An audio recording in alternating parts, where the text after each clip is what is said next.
Max Holloway successfully defended his featherweight title for the first time with a third-round knockout over Jose Aldo on Saturday night at UFC 218 at Detroit's Little Caesars Arena.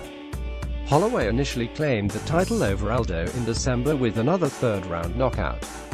The Brazilian took the opening round, beating Holloway to the punch from bell to bell, but faded away. Max Holloway successfully defended his featherweight title for the first time at UFC 218. Although Holloway had more success in the second round, Aldo managed to significantly damage the champion's lead leg with kicks.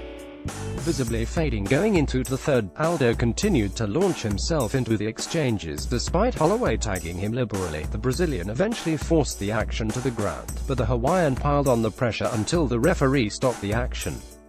Holloway insisted that forcing Aldo into deep waters was his game plan in the lead-up to the fight. "I knew he was tired already," said Holloway in his post-fight interview. "My trainer said let's take him into deep water. He can't swim there and then I'm gonna drown him. That's exactly what I did." Holloway left knocked out Jose Aldo right in the third-round title fight. Aldo bottom looked the better of the fighters in the opening round before Holloway rallied. Francis Ngannou declared his intentions for Stipe 6 heavyweight title with a spectacular knockout over perennial title contender and former K1 champion Alistair Overeem. Overeem showed little caution as he launched into a lunging overhand right to open the action.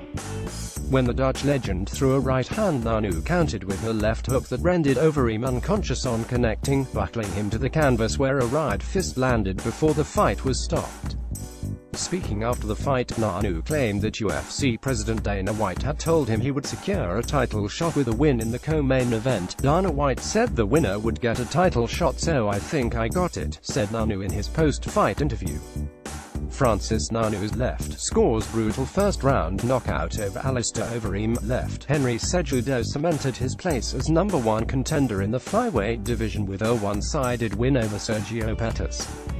Pettis was riding a 4-fight win streak coming into the contest and is one of the only flyweight contenders who has yet to face champion Demetrius Johnson. He had a lot to gain from having his hand raised.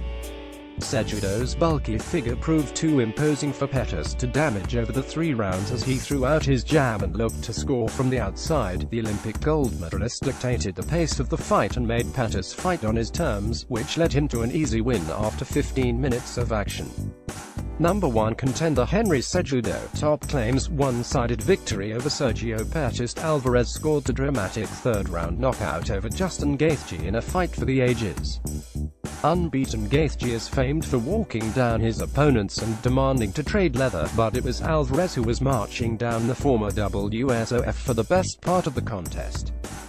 Gaethje chewed up the lead leg of Alvarez with his signature leg kicks. The Underground King made investments to the body, which clearly paid off as the fight wore on.